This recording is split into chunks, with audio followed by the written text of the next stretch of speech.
Hi guys, good evening. Welcome back once again to the EdWord. I'm your host Eddie, and in tonight's video I will be discussing what I thought of the latest and recently added film to Netflix. I believe it might be one of Netflix's first big movies. Just dropped today. It's streaming right now, excuse me, called Bright, starring Will Smith and Joel Edgerton, directed by David Ayer, who recently brought us Fury and Suicide Squad. And I just finished watching it a little while ago, and I got a lot to say. And before I start dishing on details, of course, please be warned, this is a spoiler-filled film review. Sorry. Again, this is a spoiler-filled film review. So if you have not seen Bright and you would like to watch it, do not keep watching or listening to this video, as I will be going to spoilers.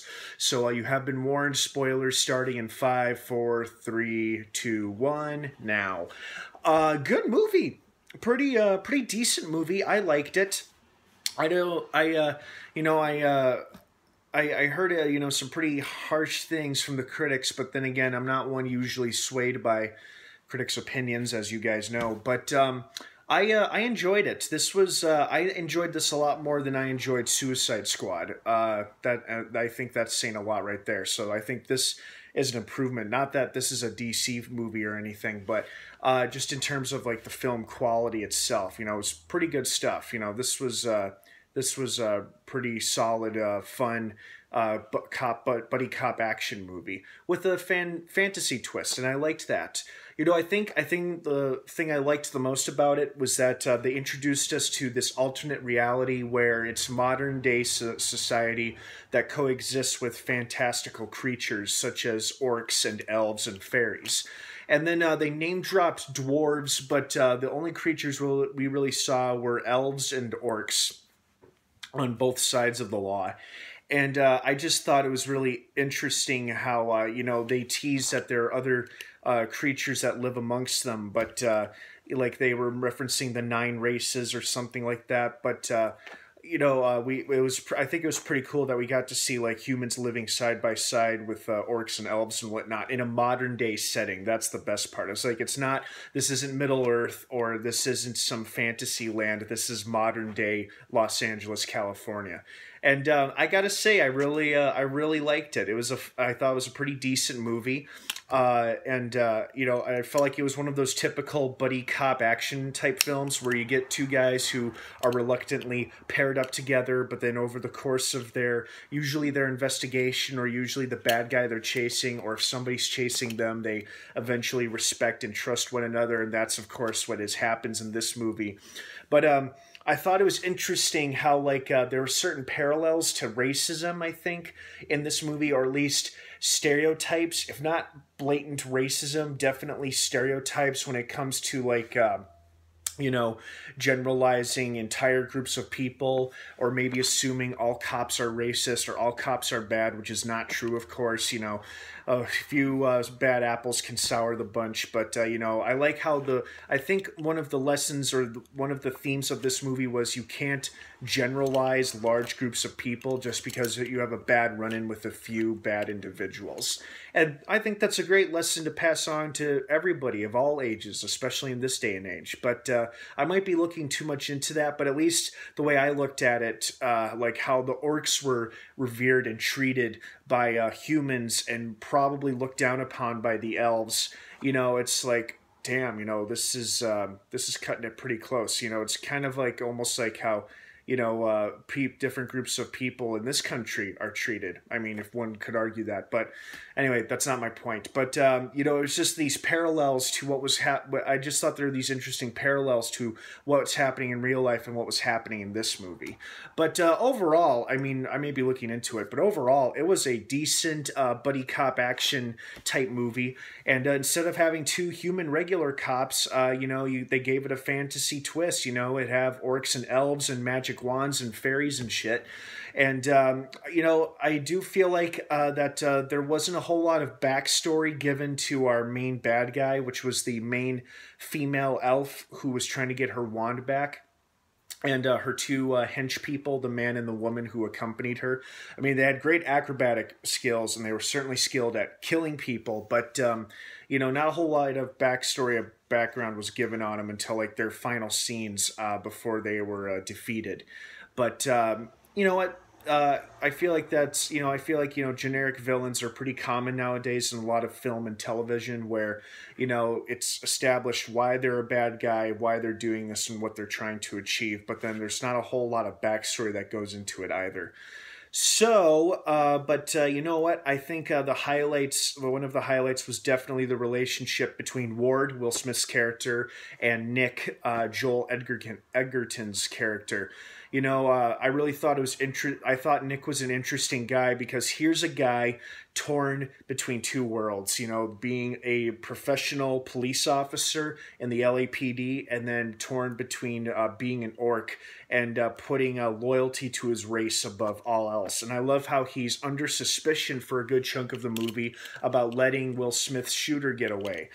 And then he reveals that he did indeed let somebody go, just wasn't the shooter. Like, he lost the shooter in the crowd, and when he encountered another orc, it wasn't the same shooter. It was some kid who was, like, tagging a wall with spray paint. So he let the kid go because he knew the cops were going to kill him.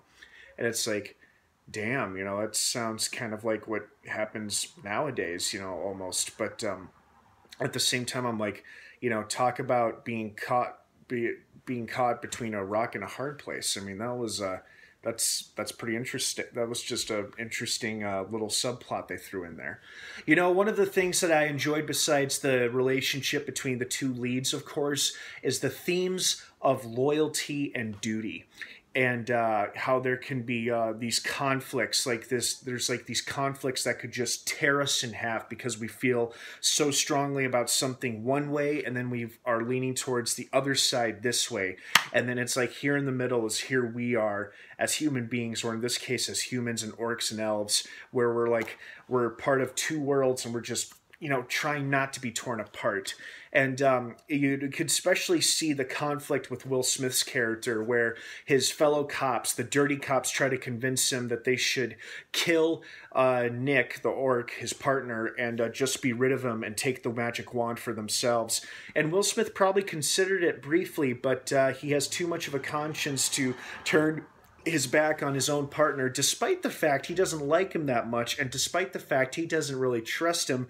He did not betray his partner and ended up taking down the 4 dirty cops instead. And I loved how that all played out with like him going up to Nick and you're like, well, he's not going to shoot Nick. What's he going to do here? And he asks him, are all 4 of them behind me? From your left to your right, who is it all? And then he does that slow-mo spin and guns all of them down. I'm like, wow, damn, they just killed 4 of the... That was a bit of a surprise because I thought, well, these guys are clearly going to be our bad guys for the movie, or a small group of our bad guys. But they killed them all off right away, except for Ike Barinholtz's character. He lived for a few seconds before the elf finished him off. But I was like, oh, damn, that was quick. They killed off a good chunk of bad guys already. All right, but there was no shortage of bad guys in this movie. And I liked how the fact that, unlike other buddy cop films where it's usually about guns or drug dealing or protecting a witness or locating a witness or a suspect in a cop's murder or something, in this case, the desired item is a magic wand that is attracting the attention of the feds, the dirty cops, a gang of hostile criminal orcs, and then a gang of hostile humans as well, led by the wheelchair-bound guy named Poison. And it's like, it's not even something of monetary value, but I love the way that that Nick described it. It's like a nuclear weapon that grants wishes, so it could be incredibly dangerous in the wrong hands. So even if the bad elves couldn't get their hands on it and weren't going to use it, if anyone else with hostile intention had their hands on it, things could have gotten pretty ugly in LA really fast. They've already announced that a sequel is in the works for this movie, which I think is an exciting idea and a concept, because now they can build upon this world and expand this world, and maybe we can get some glimpses as to the other races that exist. Maybe not necessarily within this alternate LA, but maybe in in this alternate Earth together. Like maybe there are trolls and goblins and gnomes. You know, they mentioned dwarves in Florida. Maybe there's some dragons flying around somewhere. Maybe not as big as like a Game of Thrones style dragon. Maybe a dragon that's the size of a Great Dane, or like the size of a car or something. You know, it's just I like the idea of a sequel because I feels like they could really capitalize on this world and really have some fun expanding it and introducing some new fantasy creature characters. But overall, it was a fun watch. I would love to watch it again, and I think I will. And I thought it was great, and I really, really enjoyed it, and I would recommend it to all of you guys. If you enjoy a good buddy cop film, or maybe just a, you know, an interesting cop film with like a fantasy twist or take on it, it's pretty entertaining. I would recommend it. Well, guys, what did you think of Bright? For those of you who have seen it, did you love it? Did you hate it? Was there something that surprised you? Were you expecting more, expecting less? Please feel free to sound off down below in the comments. I'd love to hear from everybody. I love your feedback. Your feedback is incredibly important to me. I love it when you guys reach out and I interact with you guys. Please keep that up. I absolutely love it when you do it. And don't forget that Bright is now playing and streaming on Netflix. So if you've got Netflix Instant or Netflix regular Netflix account, or you want to include Instant, I would recommend it. I would recommend the upgrade. All right, guys, have a great rest of the day. And until next time, thanks for watching, and may the Force be with you.